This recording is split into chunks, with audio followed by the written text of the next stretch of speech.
समस्या भेजी है। पहले का पहला प्रश्न, कक्षा 10 के 10 विद्यार्थियों ने एक गणित की पहेली प्रतियोगिता में भाग लिया। प्रश्न को ध्यान से देखना। आपको मैं दूसरी लाइन पे पहले ला रहा हूं, पहली पे बाद में लेके जाऊंगा। इस लाइन को देखिए, क्या लिखा है? लड़कियों की संख्या लड़कों की संख्या से 4 अधिक है। इसका मतलब क्या हुआ? लड़कियों की संख्या बराबर लड़कों की संख्या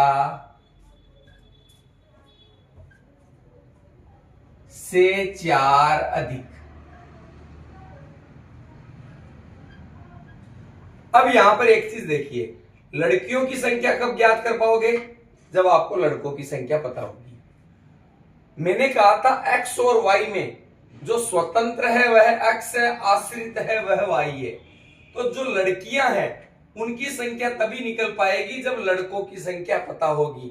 इसलिए लड़कियों की संख्या लड़कों की संख्या पर आश्रित है, इसलिए लड़कों की संख्या को मानना है x,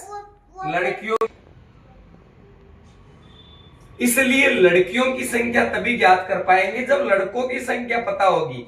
मतलब आश्रित लड़कियां हुई लड़कों की संख्या पर, इसलिए लड़के हुए स्वतंत्र, स्वतंत्र को माना x, लड़कियां हुई आश्रित, इसलिए माना y। लड़कों की संख्या को आपने बोला x से 4 अधिक, लड़कों की संख्या x से 4 अधिक, अधिक मतलब प्लस, जोड़ना है। कितना जोड़ना है? 4।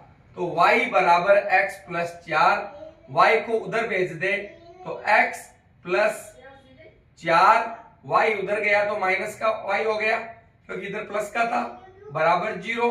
और अच्छा व्यापक करना चाहे, x के बाद y का पद लाना चाहे तो x माइनस y प्लस 4 बराबर 0।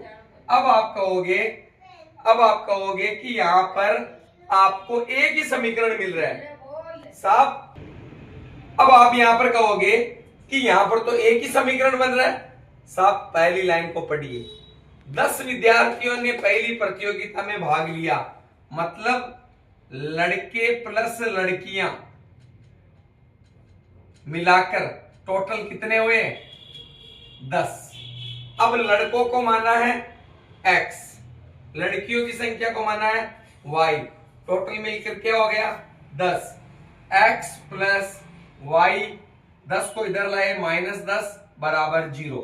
तो क्या आपको दो रेखिक समीकरण प्राप्त हो गए? प्रश्न को अब मैं आगे लेके चलता हूं। इसने कहा है लड़के और लड़कियों की संख्या ज्ञात करो। तो अब आप नोटिस करेंगे कि पहला समीकरण आपको क्या मिला? x माइनस वाई प्लस 4 बराबर 0। दूसरा समीकरण मिला आपको x प्लस वाई माइनस 10 बराबर 0।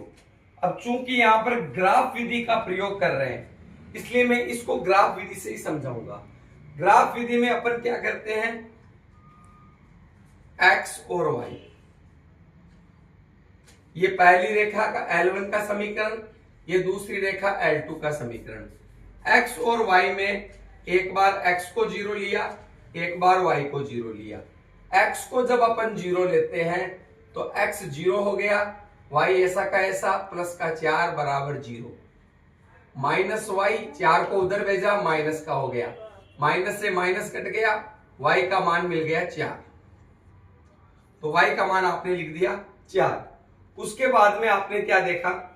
आपने ये देखा कि अब आपने x की जगह y को 0 लिया।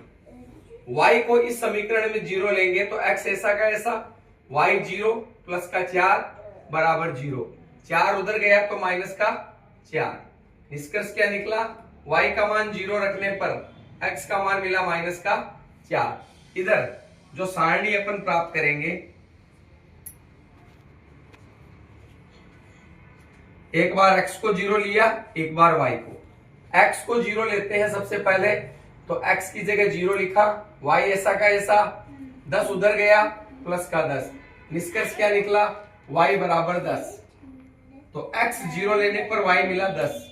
अब अपन y 0 लेते हैं, y0 लेंगे तो x ऐसा का ऐसा, y0 10 उधर भेजा, x बराबर मिल गया 10, मतलब 0 10 और y0 लिया तो x मिला 10। इस प्रकार आपको क्या क्या समीकरण प्राप्त हुए, क्या क्या ग्राफ प्राप्त हुए। पहला ग्राफ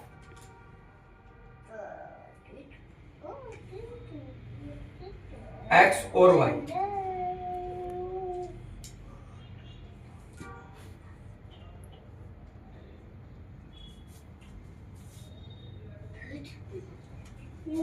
x और y के लिए दूसरा ग्राफ तो मिला 0 10 और 10 0, और पहला ग्राफ मिल रखा है 0 4 -4 0।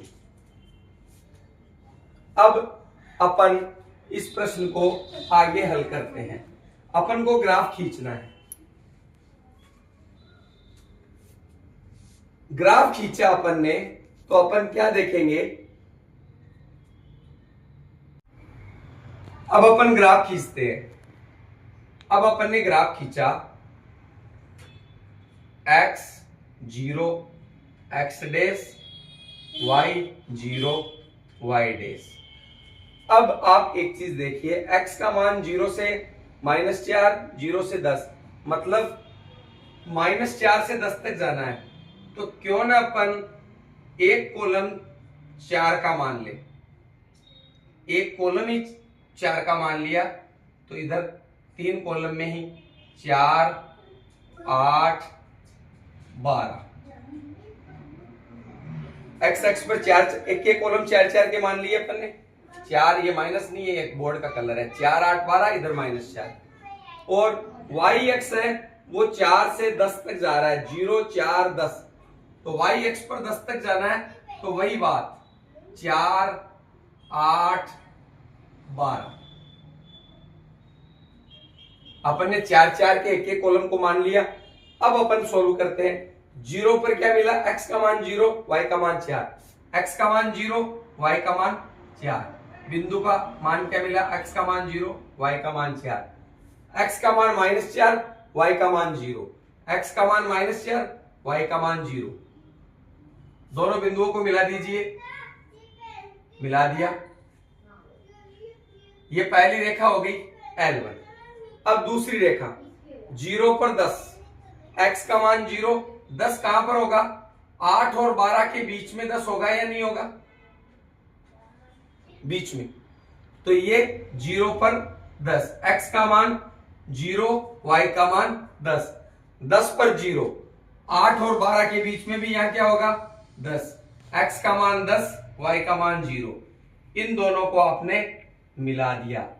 अब ग्राफ में जो ये प्रतिच्छेद बिंदु मिलता है, ग्राफ में जो ये प्रतिच्छेद बिंदु मिलता है, क्योंकि आपको ग्राफ खींचना पड़ेगा, ग्राफ पेपर का उपयोग करना पड़ेगा, इस प्रतिच्छेद बिंदु के x और y के मान होंगे, वही लड़के और लड़कियों की संख्या होगी, क्योंकि अपन ने लड़कियों की संख्या को y माना है, लड़कों की संख्या को x।